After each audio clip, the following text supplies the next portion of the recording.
Welcome to Heartbreak Chronicles. Rain in Seattle is not as romantic as one might think. It's more like an unending presence that permeates every crack in the wall, every corner of life.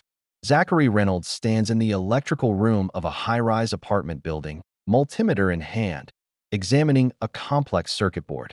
As an electrical engineer with his own company, such high-end projects are usually under his personal control. His employees were laying wiring on other floors while he chose to handle this core system alone. Just as he was concentrating on his work, his cell phone vibrated. The caller ID shows an unfamiliar number.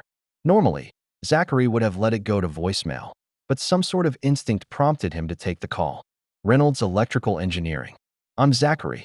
He maintained a professional tone. There was silence on the other end of the line for a few seconds. Then a male voice, low and cautious. "You don't know me, but I think you should know something. About your wife and your best friend." Zachary's fingers paused for an instant on the board. "What do you mean?" "Yesterday, at the Overlake Hotel in Bellevue, room 1423, 2 to 5 in the afternoon." The stranger paused. "I just think you have a right to know." The phone hung up. Zachary stood there, the probe of his multimeter still pressed against the board, but his thoughts had drifted away. Audrey, his wife, was supposed to be showing the house to clients yesterday. Mason, his best friend, said yesterday he was going to check out a construction site in Kirkland. Zachary took a deep breath and forced himself to focus back on the board. It was probably just a prank call or a case of mistaken identity. He refuses to let unsubstantiated information cloud his professional judgment. He carefully completed the remainder of the testing, signed the day's inspection report, and then packed up his tools for the trip home. On the way home from the apartment project, he thought about that phone call over and over again. Zachary and Audrey have been married for 7 years and have known each other even longer. Their relationship had been stable, or at least he thought so. However, in recent months, some subtle changes have been creeping in. Audrey was attending more frequent evening client events and coming home later and later. She started buying more luxury items, explaining that this was to maintain a proper image in front of her wealthy clients. As he drove into the driveway of their home in the Magnolia neighborhood, Zachary noticed that Audrey's car had not returned. He looked at his watch 7:30 in the evening. She texted this morning that she had an important client dinner tonight and would be late. He didn't think much of it and walked into the house they had shared for 5 years. The house, which they bought the second year of their marriage, wasn't luxurious, but it was comfortable and livable, with beautiful surroundings and a view of Puget Sound. Zachary loves it here and has spent a lot of time personally improving the house's amenities, from the smart home system to the small garden in the backyard. Audrey was happy with it at first, but recently she started mentioning that maybe they should consider moving to a more upscale neighborhood. Zachary opens the refrigerator and removes the spaghetti bolognese ingredients he prepared last night. Despite his busy schedule, he always made sure to cook himself a couple days a week. Cooking is relaxing for him and a way to show love. He contemplated his and Audrey's recent status as he prepared dinner. It's true that they're both busy and spend a lot of time together, but he's always thought that it's just a temporary phase and that they'll spend more time together once their careers stabilize. Just as he was putting the pasta into the boiling water, his cell phone rang.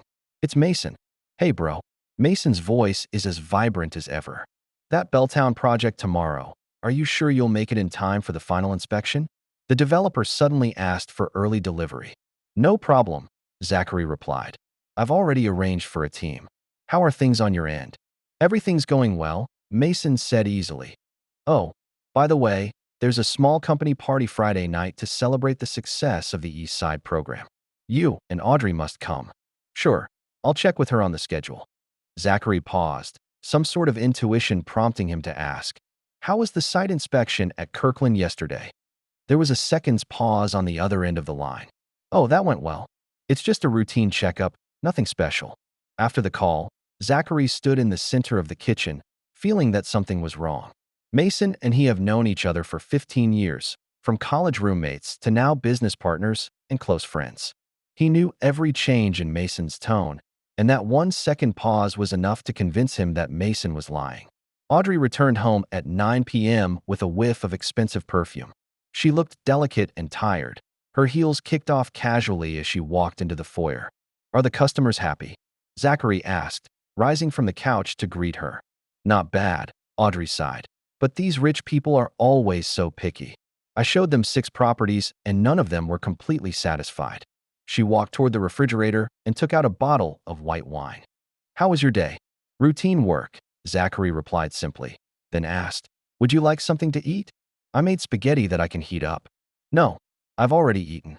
Audrey poured a glass of wine and leaned against the kitchen island counter. I think we should remodel the master bath. That shower is too small. I looked at a house today where the bathroom was almost like a private spa. Zachary nods, but doesn't respond immediately. They had remodeled their bathroom only 2 years ago, and Audrey was very happy with it then. Such sudden changes in requirements have become more frequent of late. What's wrong? You look preoccupied. Audrey asked, cocking her head. Nothing, just work. Zachary decided not to mention the strange phone call for now. By the way, Mason invited us to his company's celebration on Friday. Oh, Audrey looked down at her glass. What time? It starts at 7 p.m. and shouldn't end too late. I may have to work late. I've had a few important clients lately. She didn't look him in the eye, but I'll try to get there. Zachary nodded and said nothing. He'd noticed Audrey had been attending fewer and fewer of their social events lately, especially in relation to his friends.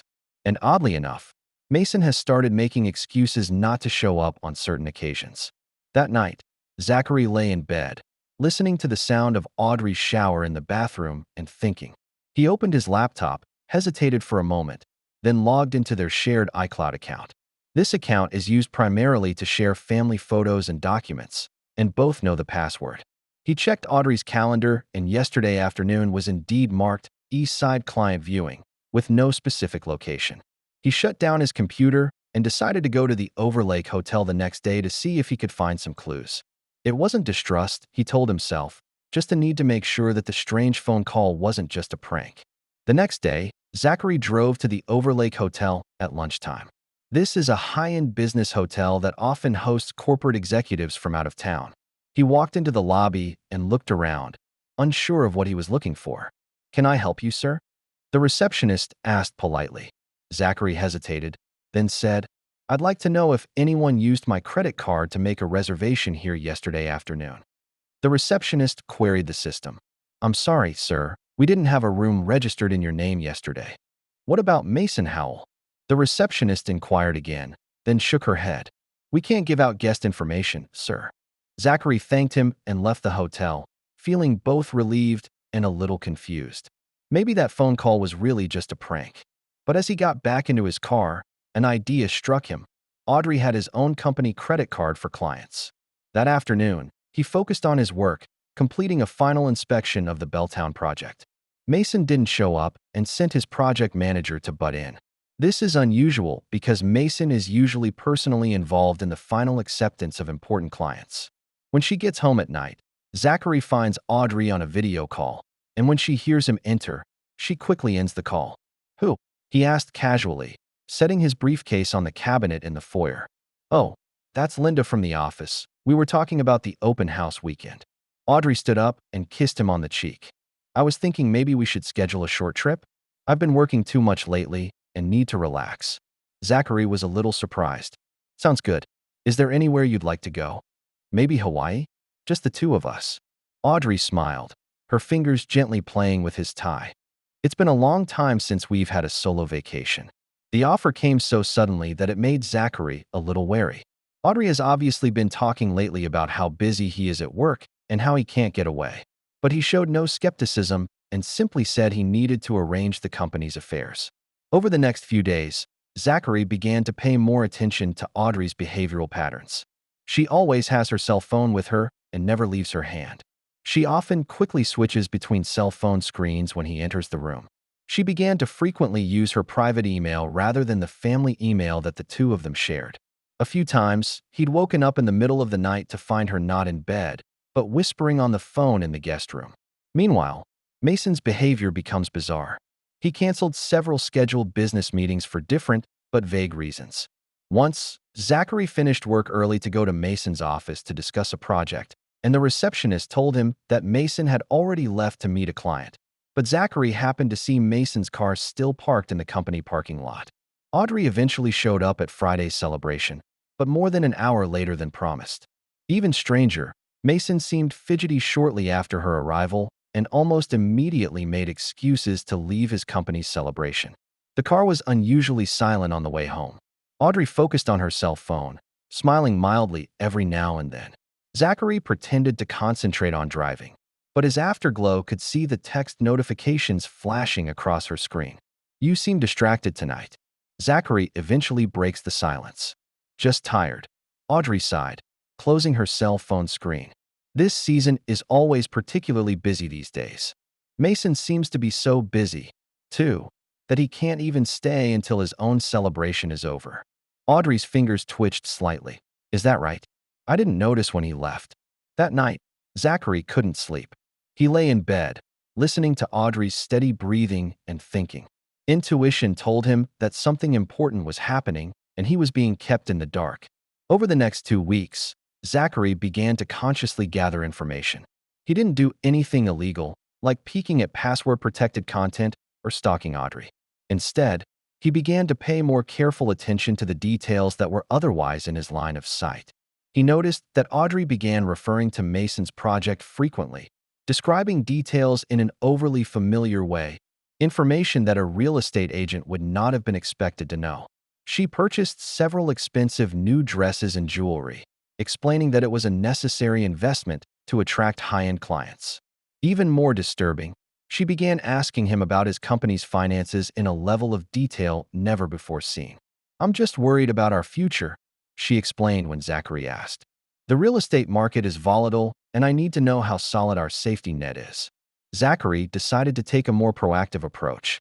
He logged on to their joint credit card account to check on recent purchases. There, he found a charge from 2 weeks earlier at the Overlake Hotel, on the exact date mentioned in the mysterious phone call. It was labeled as a business lunch, but the amount was ridiculously high and extended from the afternoon into the evening. The discovery sent a wave of nausea through him, but he needs more evidence than just a few suspicious coincidences.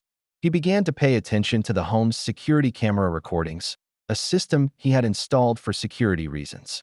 Upon reviewing the records, he discovered that Mason's car had appeared in front of their home several times during the days of his business trip, staying for hours, and that Audrey had never mentioned Mason's visit. The final confirmation came from an accident. One night, Zachary comes home early to surprise Audrey. As he walked quietly into the house, he heard Audrey on the phone in the den, her voice light and intimate. "I know, I miss you too," she said softly, "but we need to be patient." Everything went according to plan. Zachary held his breath and stood in the hallway, unsure if he should interrupt her. "I've been trying to tell Veronica that I started an affair with his best friend," Audrey continued, apparently on the phone with her BFF. "So you're dumping that loser of yours?" The female voice on the other end of the line was clearly audible. Zachary felt the blood congeal in his veins. But what shocked him even more was Audrey's answer. "First, I need to drain this fool of all his money, and then I'll set him up for the biggest humiliation of all and throw him out like a piece of trash." She chuckled, with a coldness in her voice that Zachary had never heard before. "My revenge was swift and very cruel." "Revenge? What did he do to make you hate him so much?" BFF asked. "He made me waste 7 years living a middle-class, mundane life when I could have gotten so much more." Audrey's voice is full of resentment. "He was always content with the status quo and had no greater ambitions. And unlike Mason, he understands what I want." "But Zach's always been good to you." "Good? Indeed, if you think boring is good," Audrey said mockingly. "In any case, the plan has begun. Mason and I are in the process of setting up offshore accounts, and I've already started transferring some of my client resources over. I will file for divorce at the most opportune time when everything is ready." "Are you sure Zach is completely unaware of this?" "He trusts me too much, and that's his biggest weakness."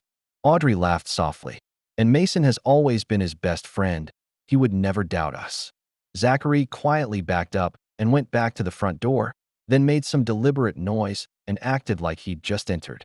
"Audrey, I'm back," he exclaimed, not a trace of shock in his voice from what he had just heard. "In the study, be right out," Audrey responded, her voice suddenly filled with the warmth of a normal housewife. As she stepped out of the den to greet him, Zachary gazed at the woman he thought he knew. She had a perfect smile on her face and not a hint of real emotion in her eyes. He forced himself to smile back as if it was business as usual. "What do you want for dinner?" he asked, his voice barely trembling. "You decide, honey." She patted his chest affectionately. "I've been thinking about you all day today." Zachary nodded and walked towards the kitchen, feeling his stomach lurch. His marriage, his friendships, his trust have all been completely betrayed. But he wouldn't let them know he'd discovered the truth. No, he needed time to think, to make his own plans. Because as Audrey said, revenge should be swift and brutal. Only this time, he'll be the avenger. The next few days were like a mental triathlon for Zachary.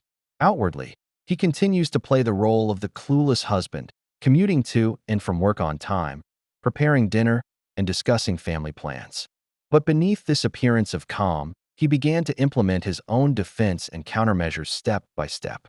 First, he made an appointment with an attorney friend, Brett, an old-school friend with extensive experience in both matrimonial and business law. He chose to meet at a cafe away from their common circle. "So, what do you think Audrey and Mason are planning?" Brett asked bluntly, a professional calmness in his tone. "Not just think, I'm sure," Zachary replied in a low voice. "The problem is I don't know how far they plan to go."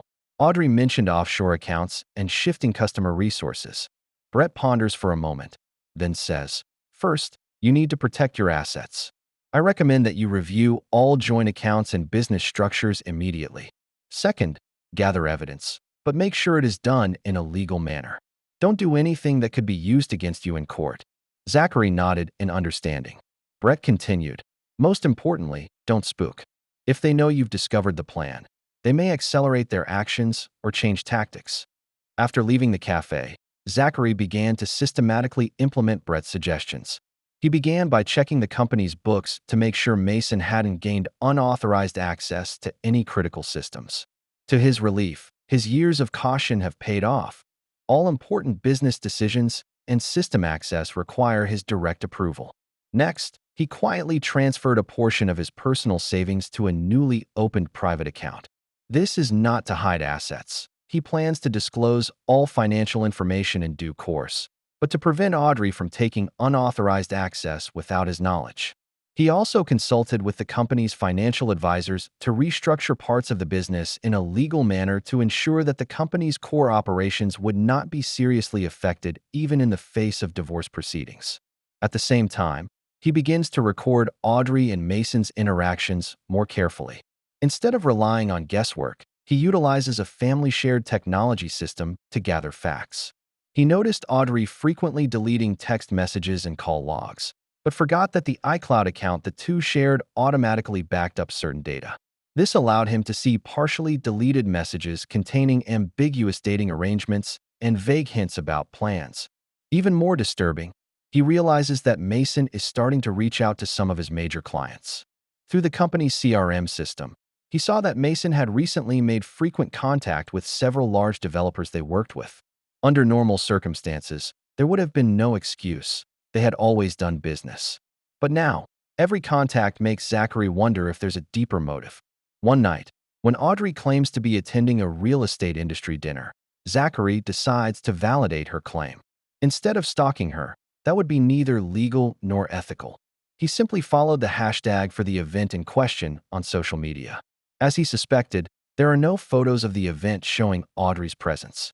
What's even more interesting is that the same night, Mason's assistant shared a photo on Instagram with a background that accidentally captured Mason and a woman at an upscale restaurant.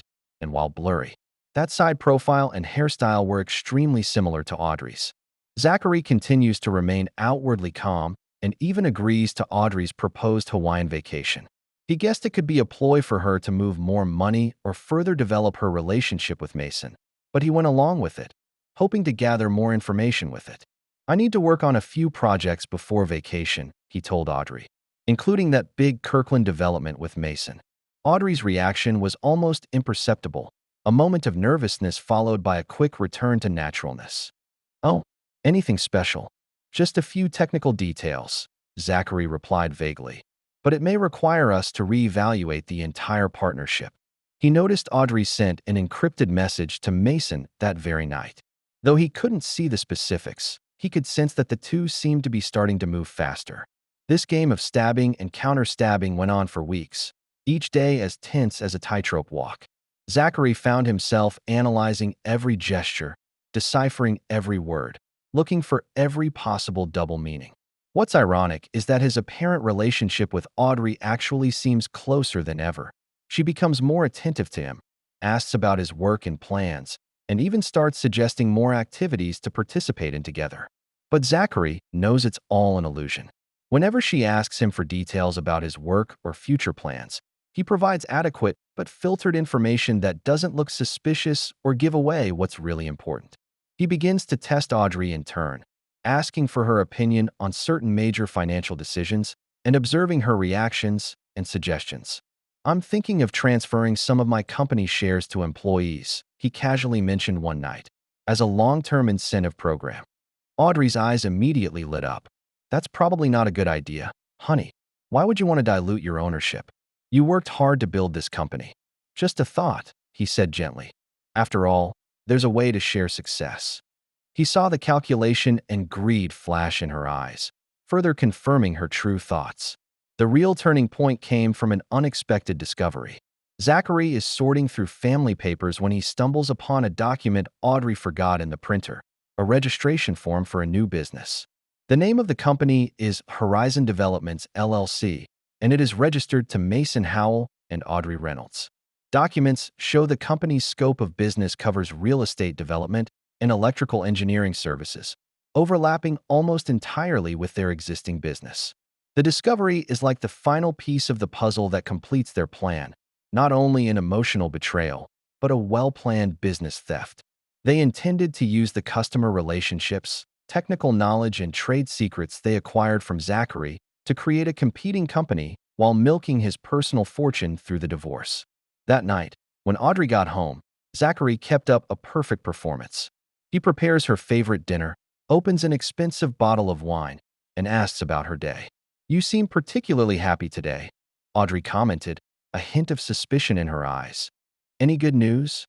Zachary smiles and takes a light sip of his wine. "Just think we should do this more often. Life is too short to be taken up entirely by work." "Totally agree," Audrey agreed, raising her glass to clink lightly with his. "For our future."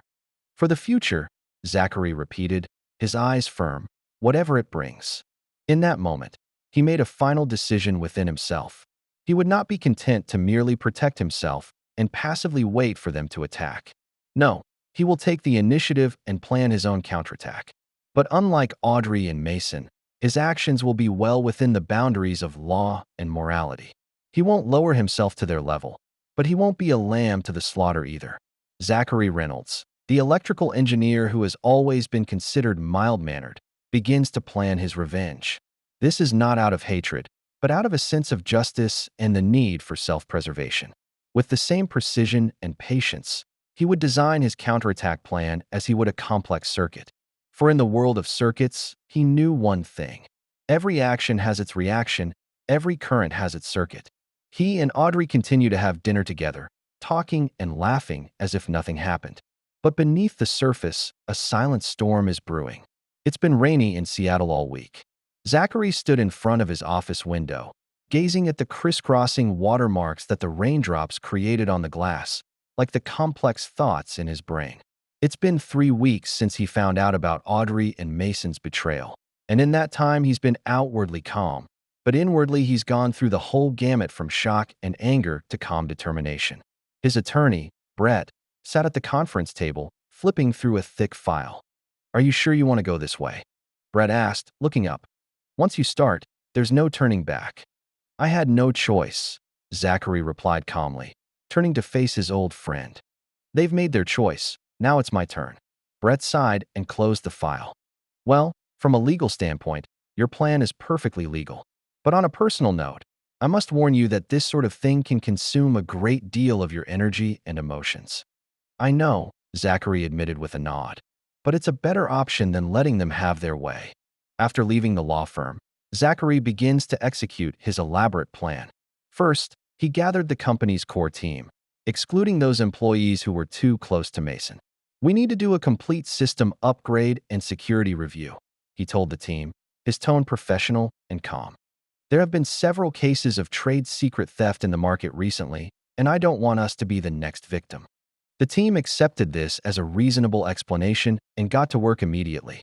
Over the next few days, they overhauled the company's data access protocols, updated all passwords, and even restructured some of the proprietary technology's documentation to make it more difficult to replicate externally.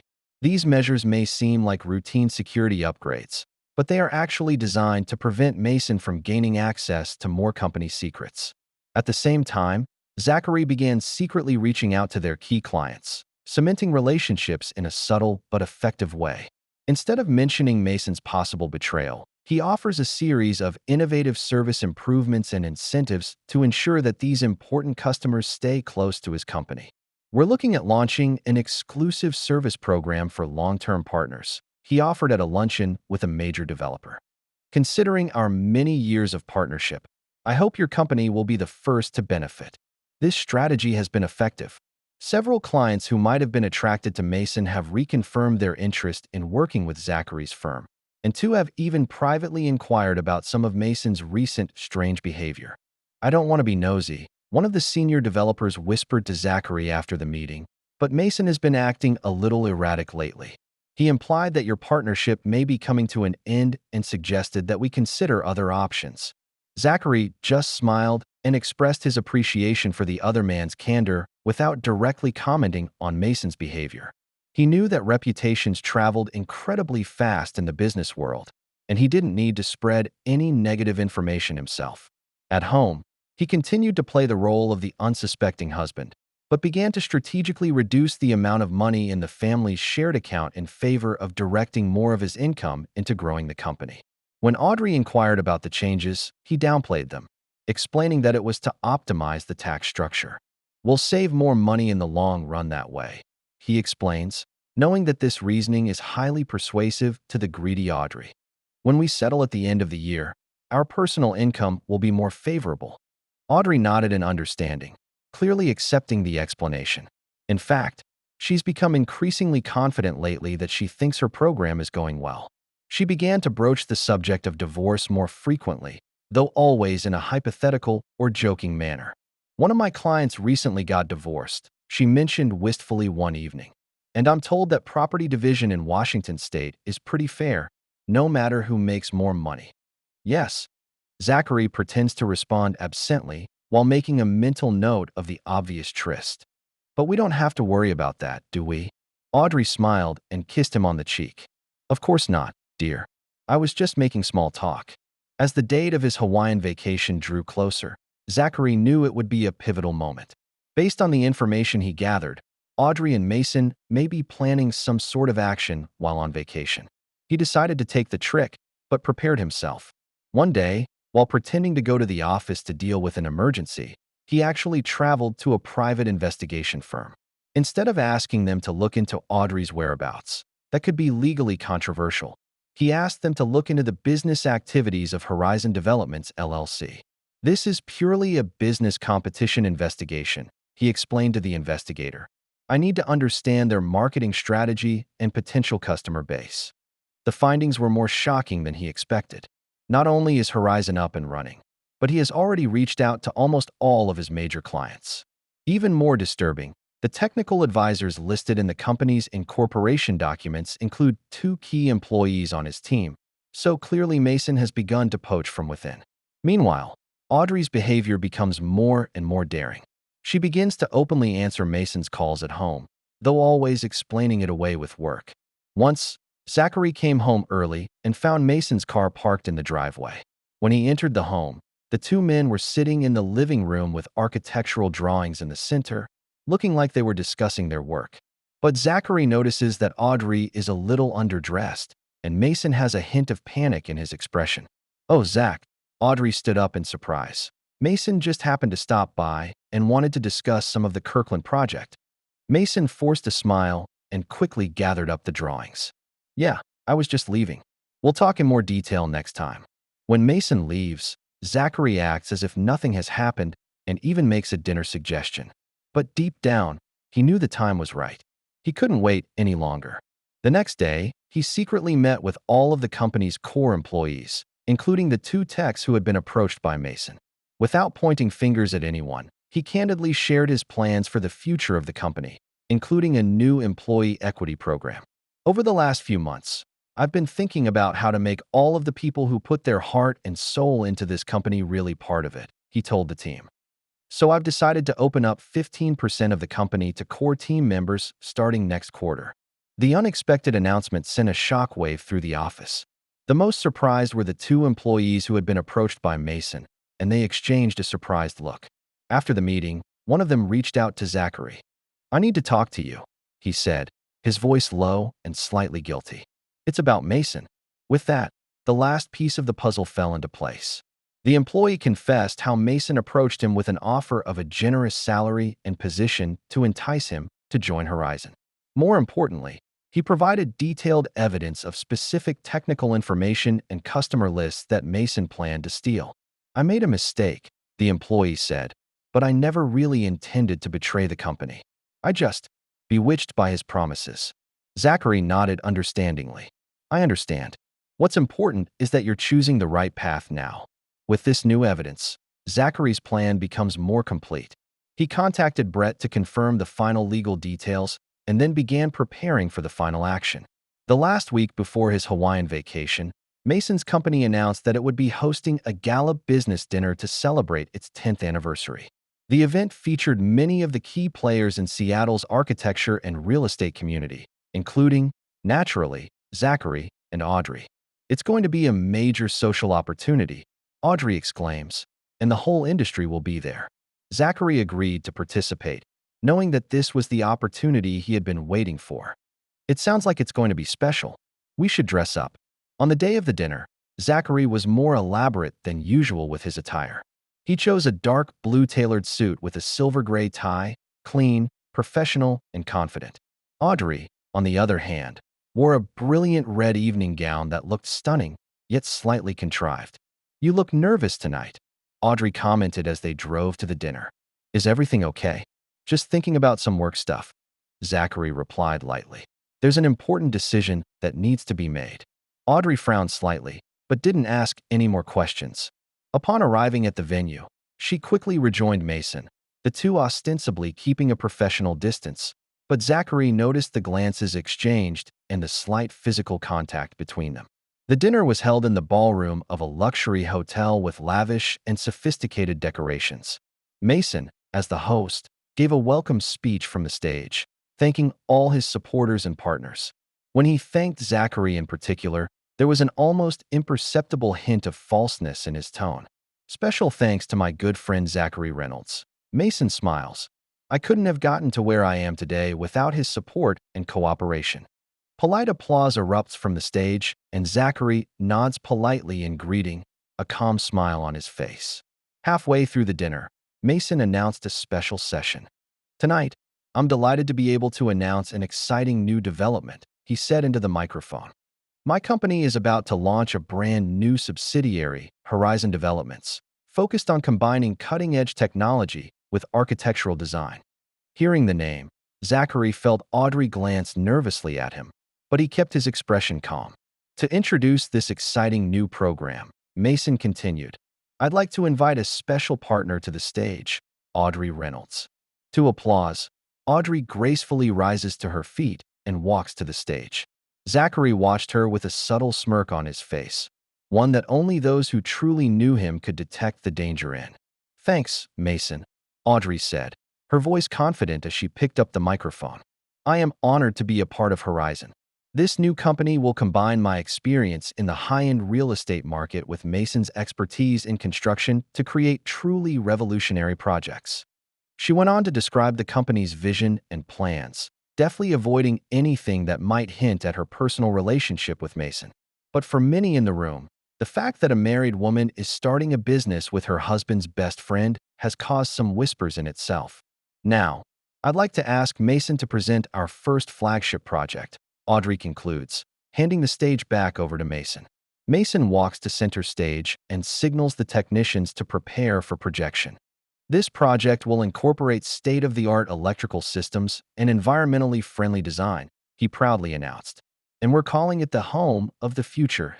The very moment the screen lit up, Zachary rose from his seat. "Before you go on, Mason, I think I should say something. The eyes of the room turned to Zachary. His voice was calm but firm, with a power that made people want to listen unconsciously. First of all, congratulations on your new venture, he began, with an undetectable hint of sarcasm in his tone. As an electrical engineer and business owner, I always appreciate innovation and entrepreneurship. Mason and Audrey exchanged an uneasy look, but kept their smiles. However, Zachary continued, I think everyone here has a right to know the whole truth about this innovative program.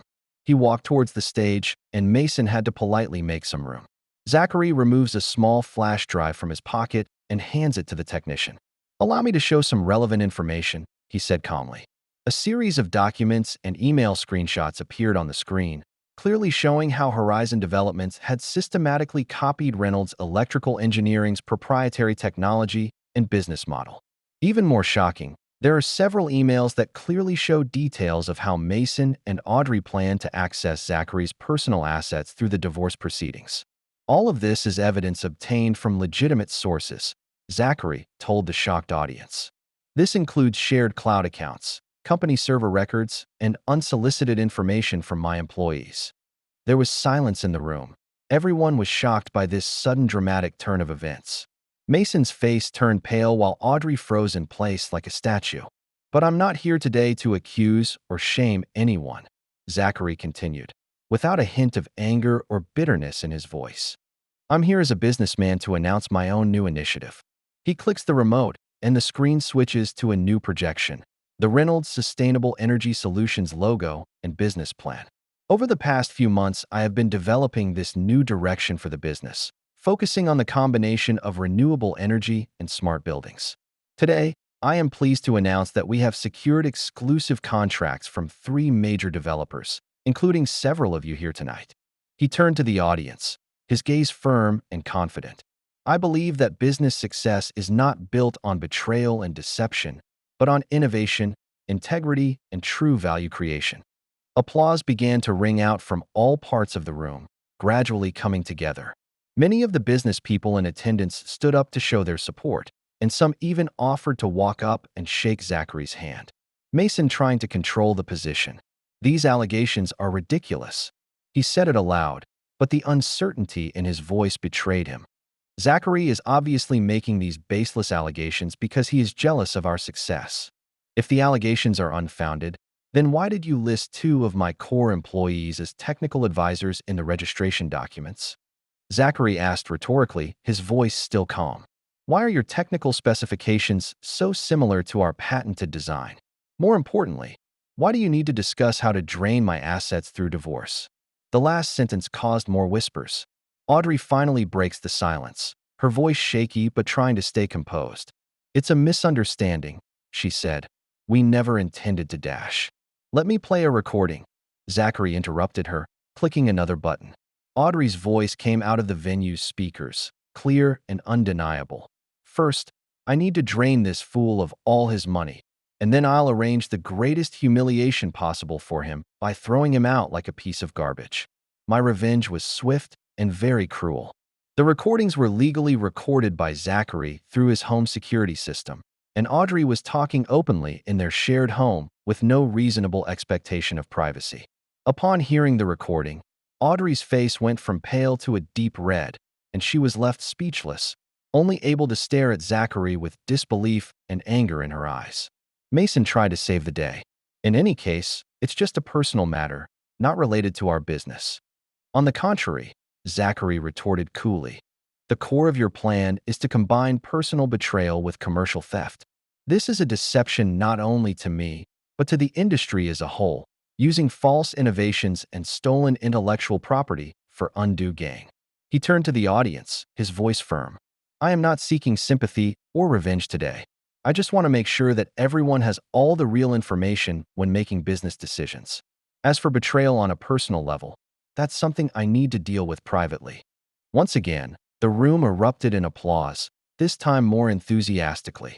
Many began to leave Mason's side and rally around Zachary instead, expressing their support and intent to work together.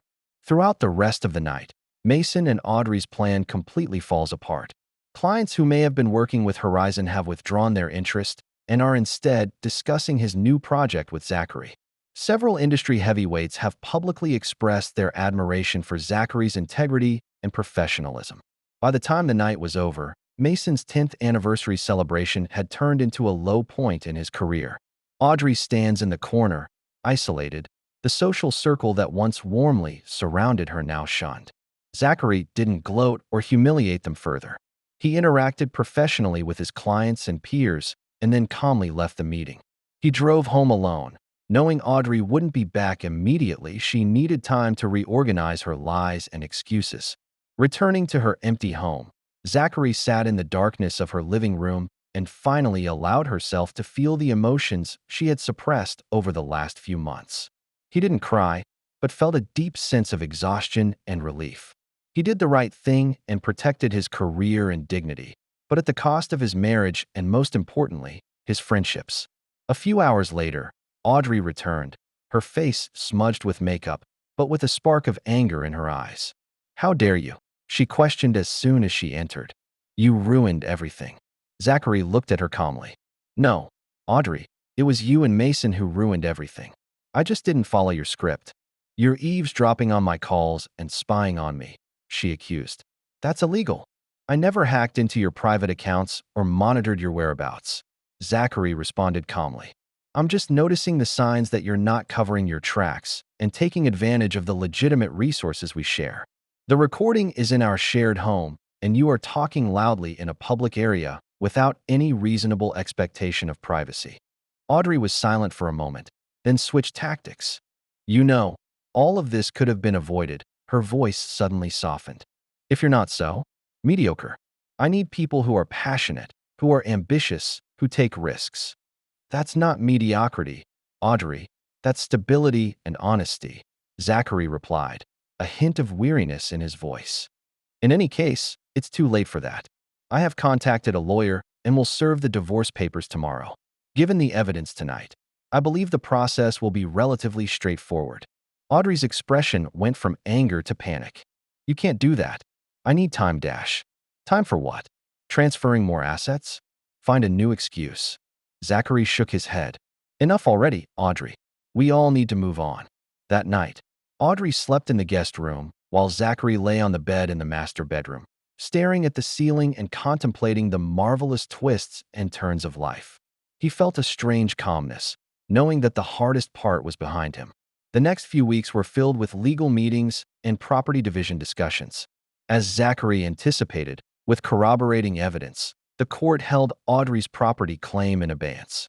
She ended up with far less than the usual 50-50 split in Washington state, largely because her attempts to transfer and hide assets were discovered.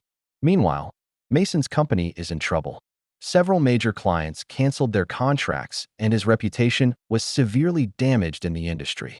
Horizon Developments died before launch, with investors pulling out. To make matters worse, 2 clients have filed lawsuits against Mason for using stolen intellectual property. Audrey's real estate business has been equally hard hit. High-end clients value integrity and privacy, and her behavior proves she lacks both. Her social circle quickly shrinks, and wealthy clients who once flocked to her begin to avoid her. The divorce was finalized 6 months later. Zachary retains full control of the company and a large portion of their joint estate. Audrey had received a lump sum of cash and a partial investment, enough to start over, but far from the drain she had originally planned. After the final court hearing, Zachary meets Mason in the parking lot. The 2 men looked at each other briefly, their 20-year friendship completely overshadowed by betrayal. "You won," Mason finally spoke, both anger and a hint of admiration in his voice. "But you lost a wife and a friend." Zachary shook his head. "I didn't win, Mason. I just didn't lose. As for my wife and friends, I lost them the moment you began your betrayal." He didn't wait for Mason to respond. He just turned toward his car. The skies were still overcast, and the Seattle rain was still falling relentlessly, but Zachary felt a long overdue sense of relief. 1 year later, Reynolds Sustainable Energy Solutions has become a rising star in the industry, winning several major projects and environmental awards. Zachary's company has tripled in size and attracted a talented group of young engineers to join it. He delivered on the promise of an employee equity plan, creating a more unified and loyal team. And Audrey and Mason? They are said to have been together briefly, but their relationship quickly fell apart. Without a common enemy and the lure of money, they realized that they don't really have much of an emotional connection with each other. Audrey eventually moved to California to try to rebuild her business. Mason's company barely stayed afloat, but never regained its former glory. As for Zachary, he has achieved unprecedented professional success, but his personal life has become incredibly lonely. The shadow of betrayal makes it difficult for him to trust others again, especially in close relationships. He puts all his energy into his work and some charitable projects, trying to find meaning and fulfillment in other areas. Sometimes, upon returning to his newly acquired apartment after a late night's work, Zachary ponders whether it was all worth it. He saved his career and his dignity, but at the cost of an emotional connection. He asks himself in the mirror, in protecting himself, has he lost a part of himself as well? He didn't regret his decision, but he didn't get the satisfaction he expected from his revenge either. The truth is that neither betrayal nor revenge lead to true happiness. They only change one's trajectory in different ways. Ultimately, Circuit's betrayal teaches Zachary the most important lesson of all. There are no real winners or losers in life, only choices and consequences. Each person trudges along their own path, guided by their own desires and fears. The real challenge is not how to punish the betrayer, but how to remain intact despite the betrayal. Amidst Seattle's persistent rain, Zachary moves on, carrying his scars and his wisdom with him, neither dwelling on the pain of the past nor holding naive expectations for the future. He just lives in the moment and tries his best to be an honest person, one who is responsible for himself and others. It may not be the perfect ending, but it's true. Because in the complex circuits of life, no path is completely free of resistance, and no connection is ever short-circuited. The only certainty is that every action has its reaction, and every choice shapes who we become. That's the end of today's story. For more captivating tales, hit subscribe and never miss an episode.